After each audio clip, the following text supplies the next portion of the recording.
Now look at Part 1. Part 1. You are going to listen to a conversation between two friends who are discussing the organisation of a party. First, you have some time to look at questions 1 to 5.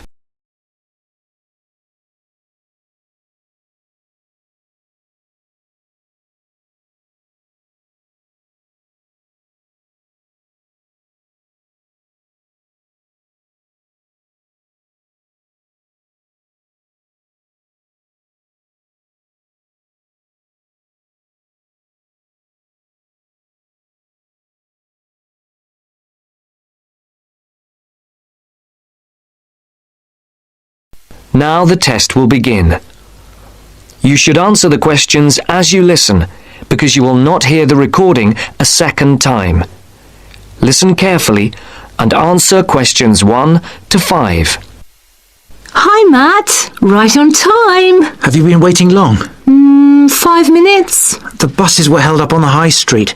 Otherwise, I would have been early. Yeah, there's something wrong with them today.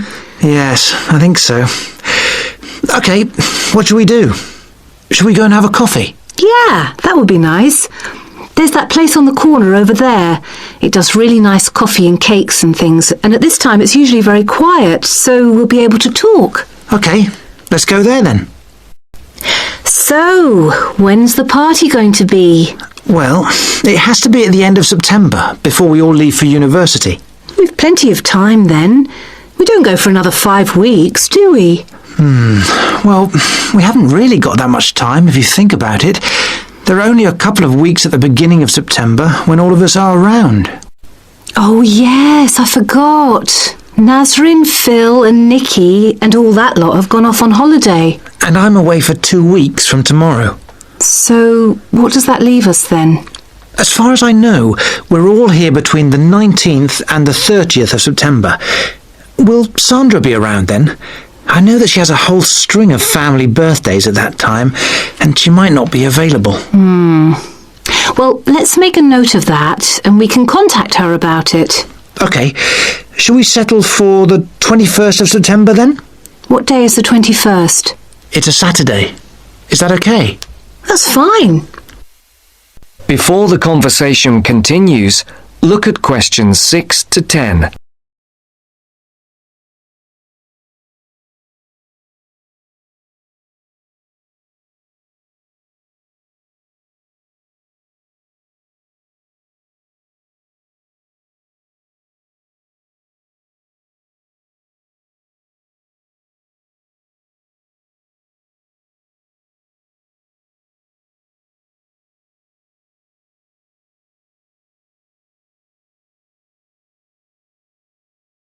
As you listen to the second part of the conversation, answer questions 6 to 10.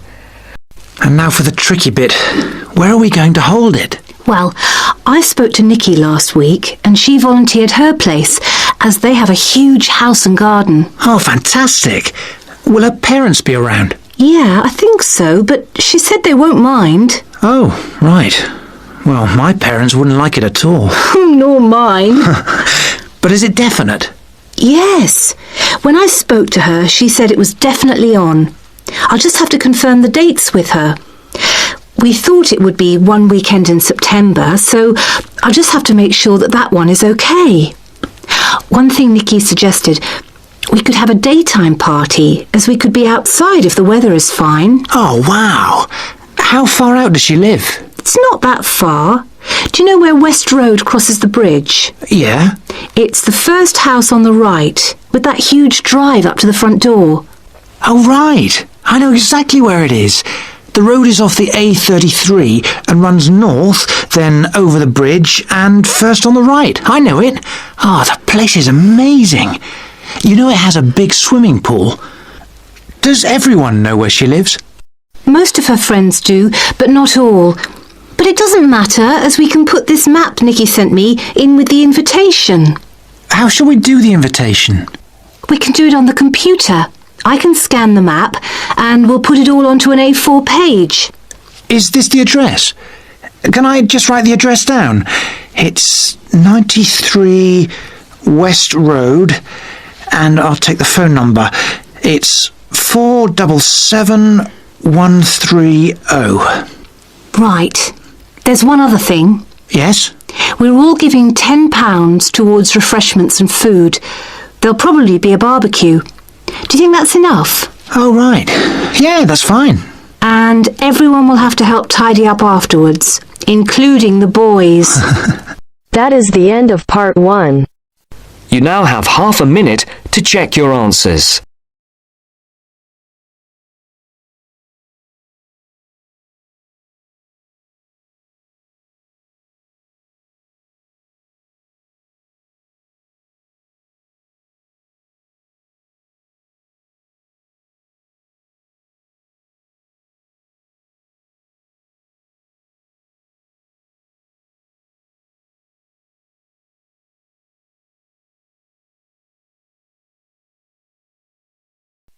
Now turns to part 2. Part 2. First, you have some time to look at questions 11 to 17.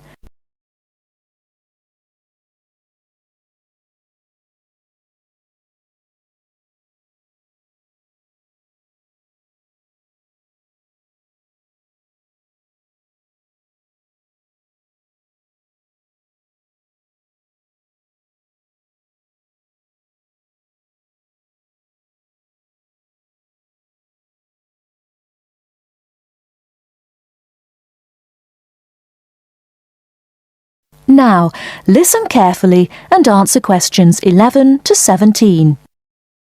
Hello, and thanks everyone for coming here today. I know it's always a bit stressful going for a job interview, but it's best to be prepared.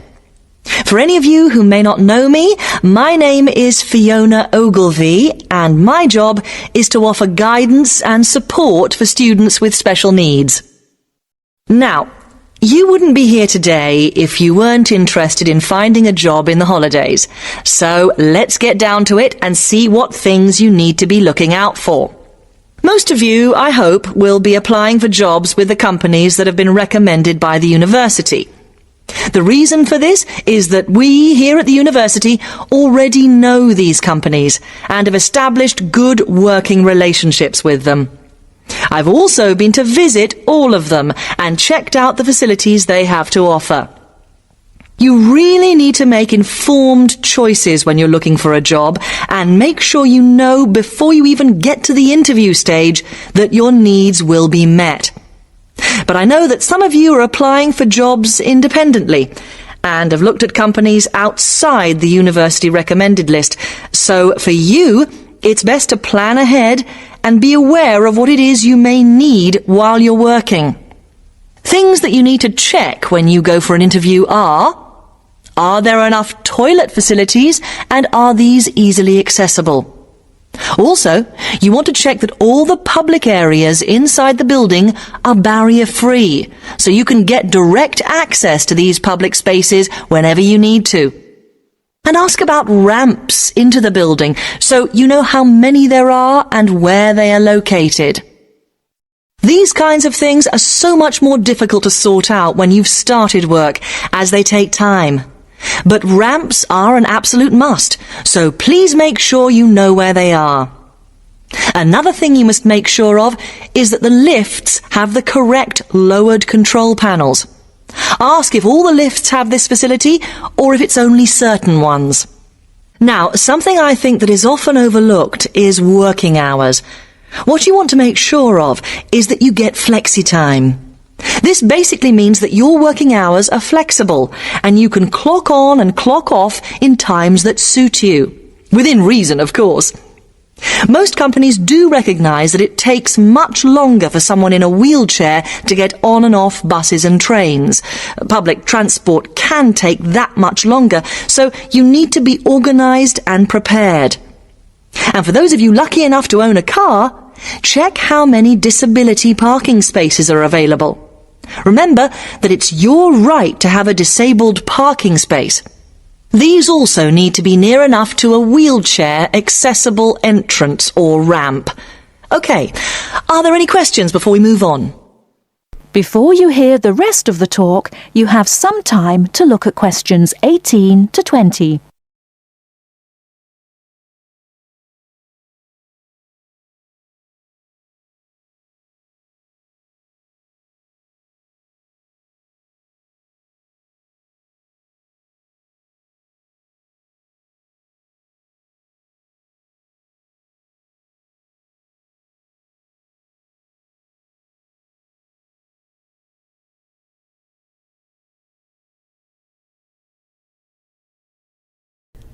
Now listen and answer questions 18 to 20.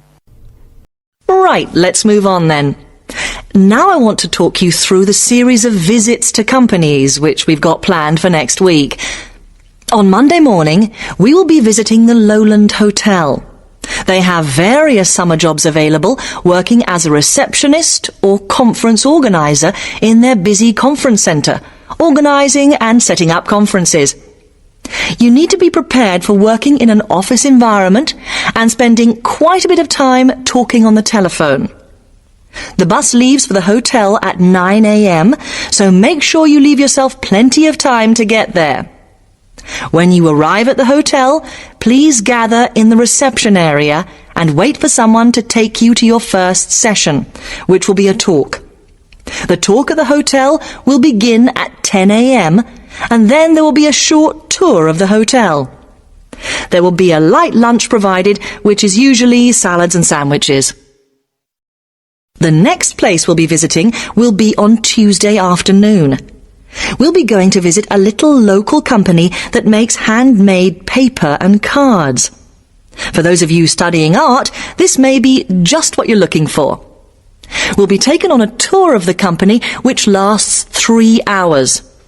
The tour will start at 3:30 p.m, and after that you'll have a chance to meet some of the staff. Tea and coffee will also be provided. We have no trips planned for Wednesday, but on Thursday morning we'll be going to Tobago Travel Agency. This is a very popular choice amongst our students because you can get student discounts on holidays. We've booked a coach for this, and it'll leave from outside the refectory at 8 a.m. You'll need to bring a packed lunch for this, so please don't forget. There is a little canteen where you can buy hot and cold food, but this is closed on Thursdays. Friday, we'll be having representatives from all the companies visiting us, so you will have a chance to ask any questions, and of course, put your name down on the list if you're interested in working for them over the summer. This event will take place in the main hall next to the library, and it'll run from 10:30 until 4.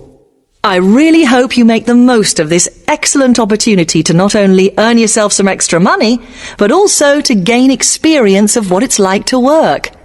And if you'd like to find out more, then please ask some of the students who worked last year. They're all wearing green badges and will be happy to speak to you afterwards. That is the end of part 2. You now have half a minute to check your answers.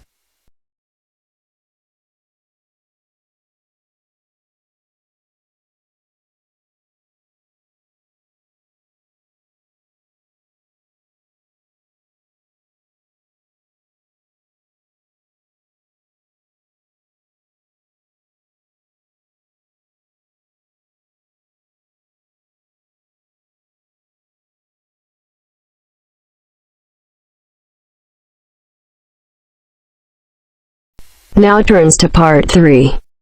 Part 3. Making the decision to stop is just the first step. Yet if you follow these guidelines, no matter how tough it may be to begin with, rest assured. First, you have some time to look at questions 21 to 26.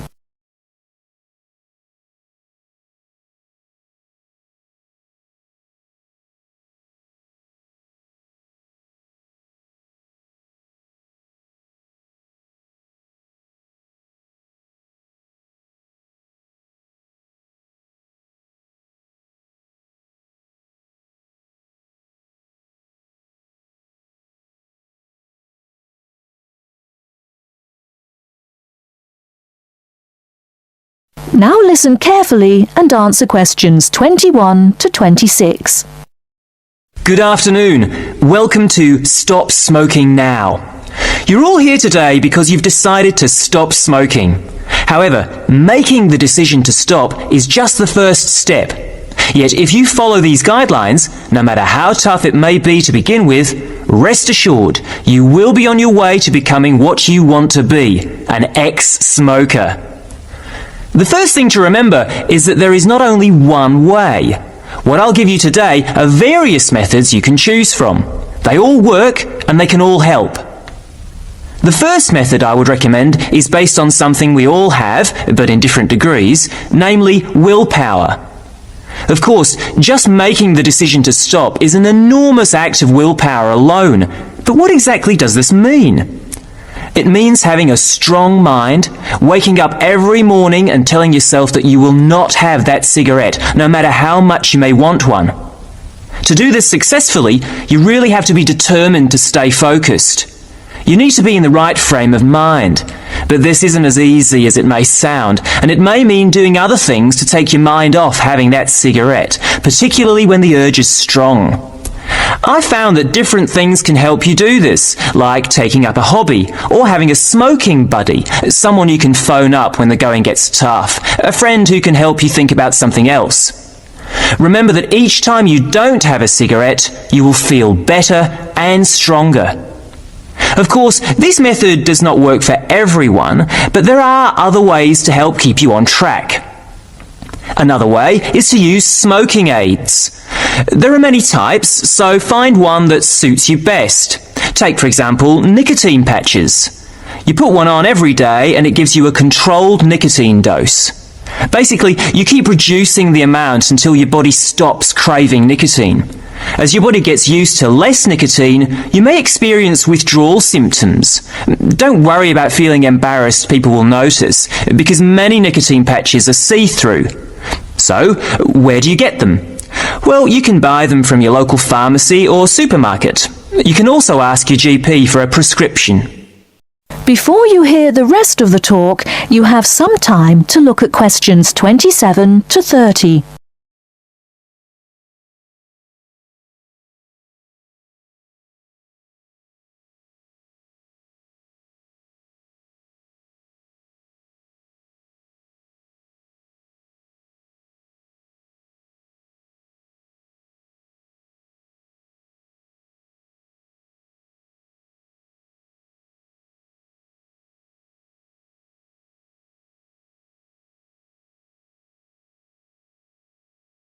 Now listen and answer questions 27 to 30.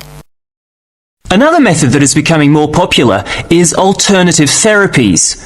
Giving up smoking is not only difficult for your body, but also your mind, as the emotional stress can be really severe. One therapy that springs to mind is acupuncture. This can help you relax, calm you down, making you much more likely to want to give up. Acupuncture usually lasts between 50 to 90 minutes. As your body and mind become stronger, you should need fewer sessions. The good thing about acupuncture is that it takes harmful toxins caused by smoking out of your body.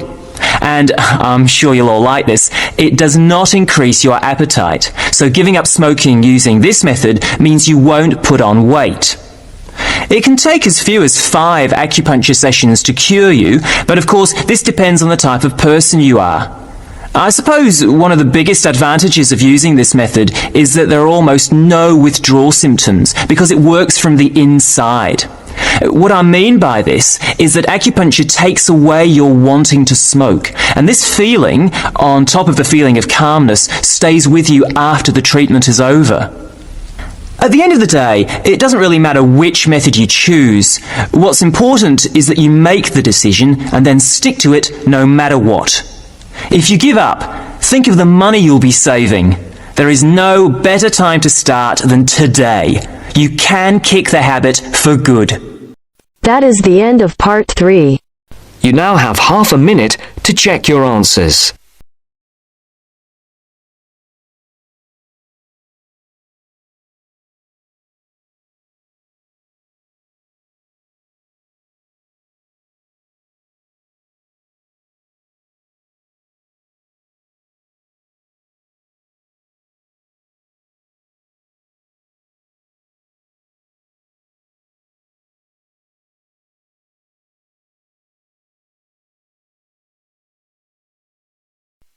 Now turns to part 4. Part 4. Now listen to the second part of the lecture. First, you have some time to look at questions 31 to 40.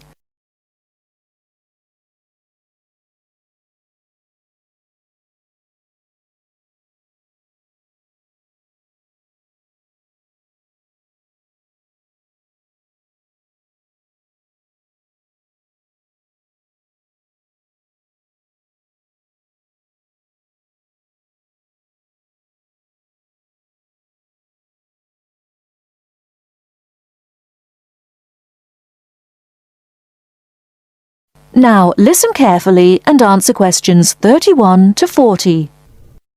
Now let's turn to shopping, which may interest you more. In general, shops open at 9 o'clock in the morning and close at 5:30 in the afternoon. In country towns and quieter suburbs, smaller shops close for an hour at lunchtime, and once a week there tends to be an early closing day when most shops shut during the afternoon. Many cities have a late night once a week when shops stay open until approximately 8 o'clock in the evening. You should ensure that anything you bring into the country, such as travelling irons, heated rollers, hair dryers and electric shavers, can be used on the standard British voltage, which is 240 volts, 58Z. Many hotels will, on request, be able to supply adapters for electric shavers. When you travel, you may want to send postcards home. Stamps can be bought at post offices throughout Britain. They are open from 9 o'clock to 5:30 Monday to Friday, and until 12:30 on Saturday. Stamps can also be bought at postal centre stamp dispensers, at large stores and major tourist attractions. For posting letters, you don't have to go far before finding a red painted letterbox. Alternatively, use the letterboxes at post offices. You may ask how much to tip in hotels and how much it is for a taxi. There are no fixed rules on tariffs about this, and the following is intended only as a guide to customary practice. Most hotel bills include a service charge, usually 10 to 12%, but in some larger hotels, 15%. Where a service charge is not included, it is customary to divide 10 to 15% of the bill among the staff who have given good service. In restaurants, if a service charge is not included in the bill, then 10 to 15% is usually left for the waiter. For porters, we usually give 30p to 50p per suitcase. For taxis, 10 to 15% of the fare. Hairdressers, £2 according to how much work they have done, plus 50p to the assistant who washed your hair.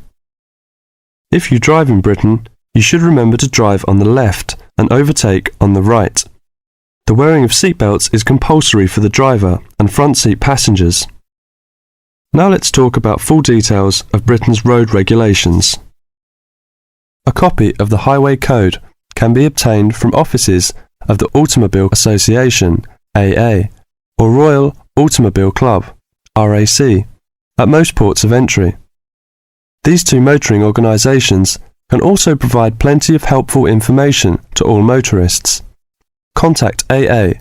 Telephone is 01 854 7373, 24-hour service. RAC telephone is 0304 204 256, 24-hour service. For something more serious, telephone operators will give you the telephone number and address of a local doctor's surgery. Alternatively, you can go to the casualty department of any general hospital or, in the case of severe emergency, dial 999. 999 is free. Remember, unless you belong to a European Community country or one with which the UK has reciprocal health arrangements, you will be charged for the full cost of medical treatment in Britain, except in the case of accidents or emergencies requiring outpatients treatments only. It would therefore be wise to take out full medical insurance before leaving home. That is the end of part 4. You now have half a minute to check your answers.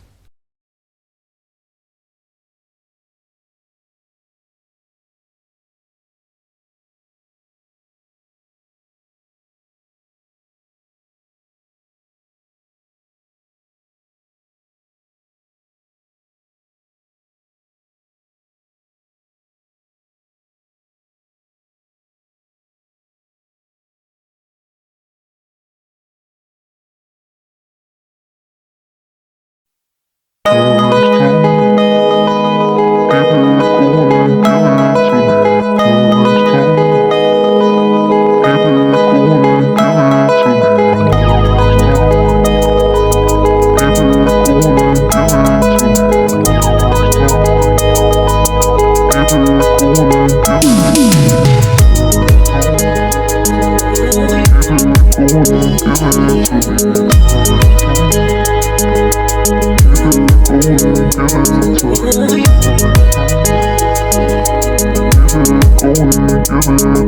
me.